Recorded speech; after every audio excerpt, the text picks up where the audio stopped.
All right. See our leaders. Our leaders for this country don't even have.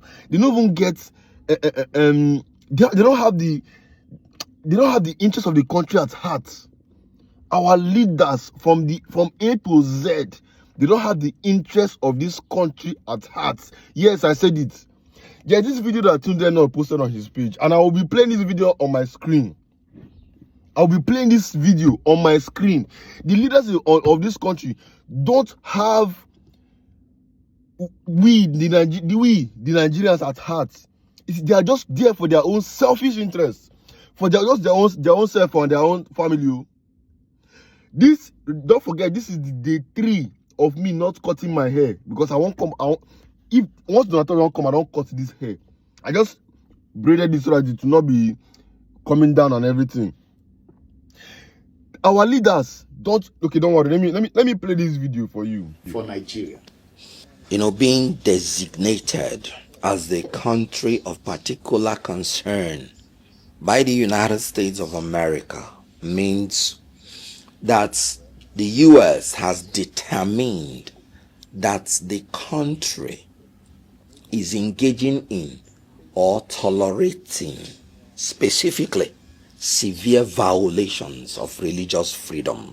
This designation power is gotten from the International Religious Freedom Act of 1998, where the Department of State is empowered to monitor and report on annual basis the infringements of religious freedom worldwide.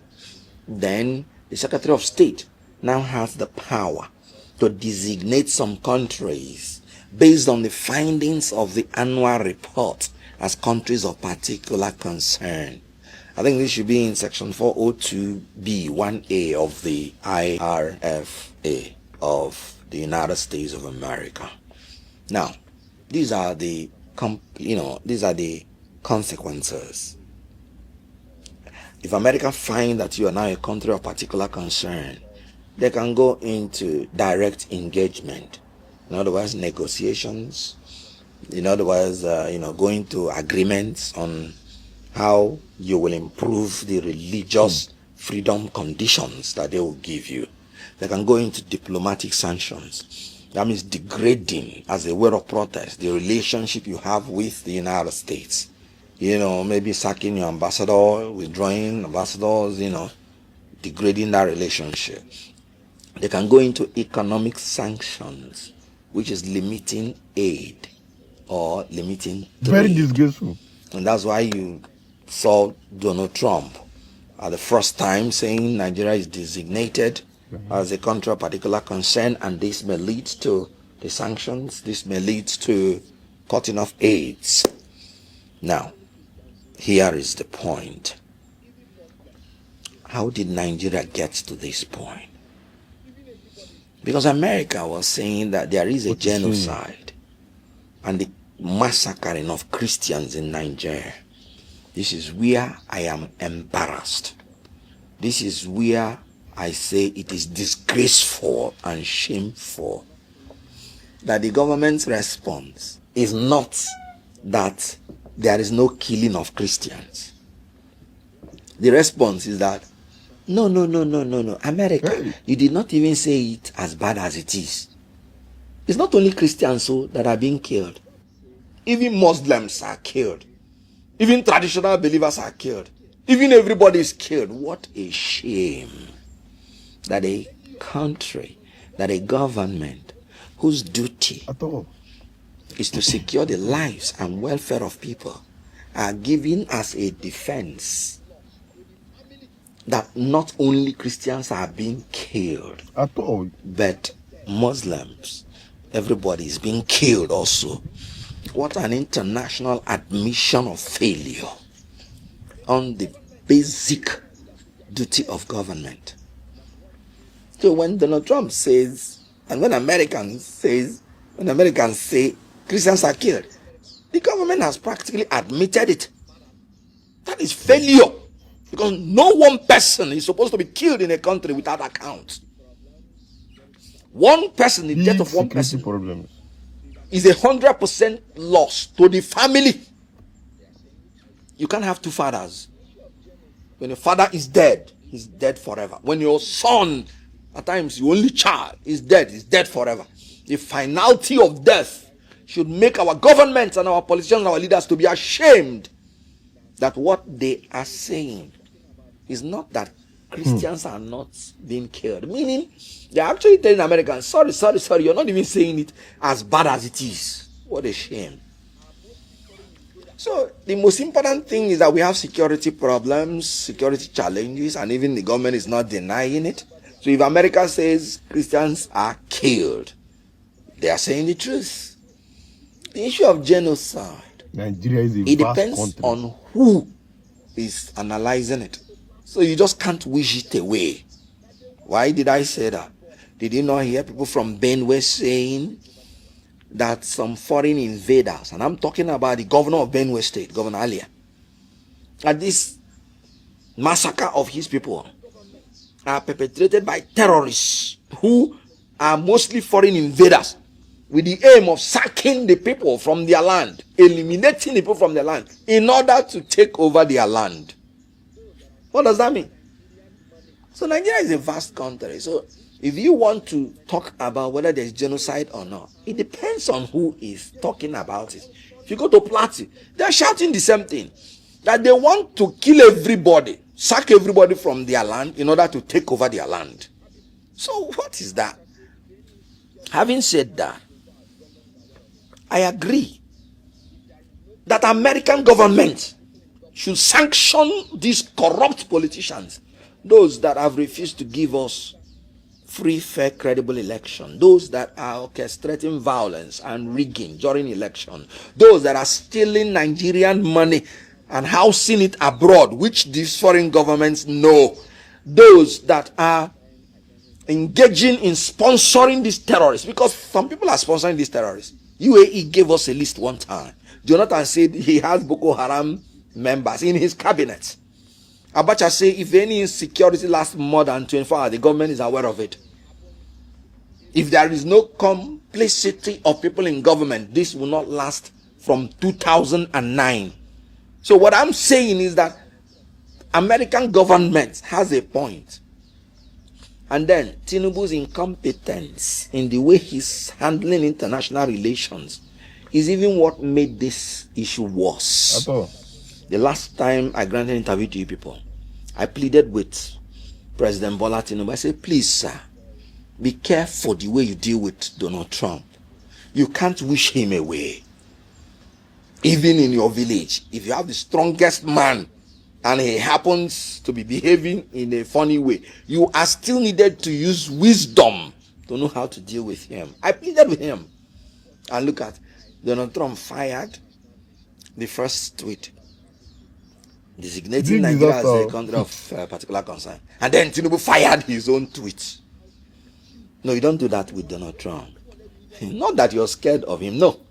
But you have to check the psychology of a particular leader and evolve diplomatic and wise way to follow him. My master's is on international law and diplomacy. And I can always tell you that Tinubu, when you people asked me the last time, what is my rating of the international relations of Nigeria on that Tinubu, I say it's a disaster. You're now seeing what I saw.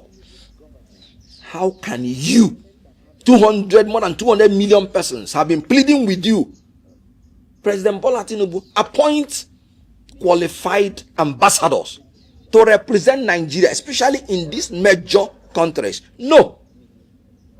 You want to do only the things you want. And you know, because of the conditions of your body and mind, at times you do not take reasonable decisions. Daniel Bwala, when his brain was still working, because he was the one who said if you enter APC, your brain stops working. When his brain was still working, he described Tinubu's government as a government that has audacity of hypocrisy and hypocrisy of competence. Meaning Tinubu has the audacity to take decisions, but he ends up taking hypocritical decisions, meaning wrong decisions. Meaning that when Tinubu is purporting to be competent, there is no competence in it. It's simply hypocritical. This is the exact word of Daniel Buala when Tinubu decided to choose a fellow Muslim to become his vice president. Now, we are paying for it. Tinubu fired the tweet back to Donald Trump. And I laughed because I knew what was going to come after. When Donald Trump now fired his own threat, threatening the use of force, if need be, what did Tinubu do again? No, let Tinubu fire back, so that it will be fire for fire. When Donald Trump did the first one, if we had a beautiful ambassador, a wonderful, intelligent ambassador, he would have gone through the back door, not coming to fire back, to explain the situation of Nigeria to America and urging America that we need the help of everybody, including America. Then he fire back. No, Nigeria is not, like I said, shamelessly, with respect, admitting that you have security problems, but everybody is being killed. What a defense. In law, there's what we call general traverse and specific traverse. They will tell you have to specifically traverse every armament that is made against you. Let me give you an example. If they say you stole 500 naira and you say, no, I didn't steal 500 naira, and we leave it at that, you have not said you are not a thief. Because you have just said that you did not steal 400 naira. So you have to say, no, I did not steal 500 naira, and I have not stolen any money at all. Can Nigeria specifically traverse the allegation that Christians are being killed? No, they cannot. They are saying everybody is killed.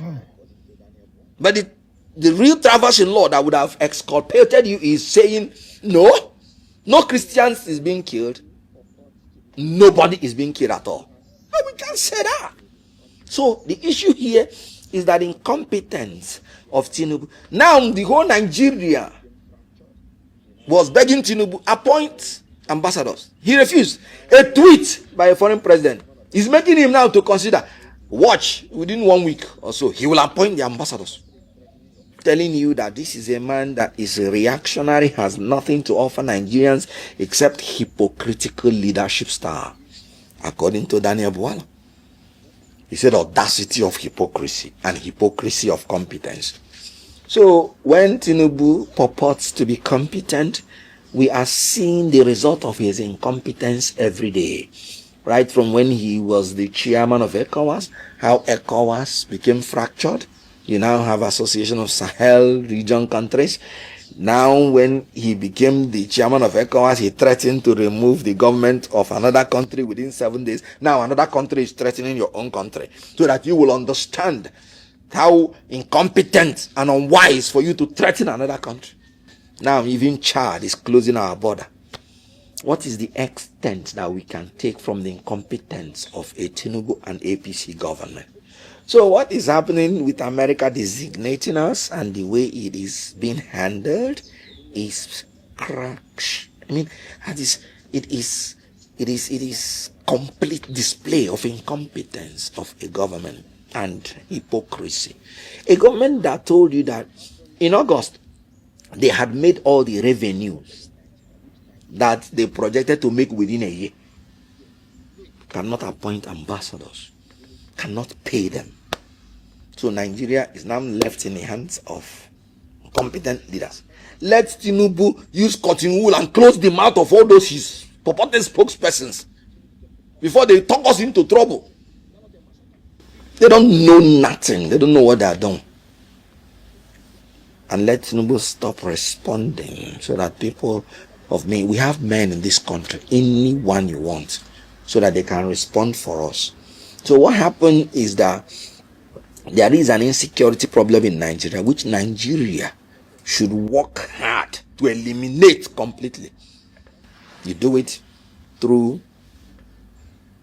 catching the sponsors of, can you imagine, about 15,000 persons have died in one way or the other from terrorist attacks since Tinubu came to power in 2023. Is that not a massacre? 15,000. They should try to get these sponsors, expose them, stop them, whoever they are. Then they should stop playing politics. Can't you see the hand of karma in what is happening? Buhari and Tinubu, they led a delegate to America to report insecurity of Nigeria to America during the Jonathan's regime. Can't you see karma? And now they are screaming, opposition, opposition. Opposition what? Opposition power on there. All right, so you guys have seen this video. We are not see waiting they happen now. We are not see waiting our leaders they do. Donald Trump tweets, Tinubu retweets, they reply Donald Trump tweets for this country. My brother, I beg, Donald Trump. Anything you want use Nigeria do, use and do. I'm making this video in respect of our innocent Nigerians, the innocent people that don't even know what our leaders are up to. Anything, if there's anything in this country, any bad thing in this country now, they want to use it as an advantage. They want to use it and play politics. People they reply people up and down. They reply people up and down. They reply people for those our northern side up and down. They go to use and they play politics. Anyway, I beg, if you came across this video to this extent, please don't forget to click the subscribe button. I beg, this is the day 3 of not cutting my hair. Please don't forget to click the subscribe button. Share this video to your friends so that every Nigerian their eyes will be open. Let us support this movement. Donald Trump must come and change this country for good. Thank you guys. See you in my next video.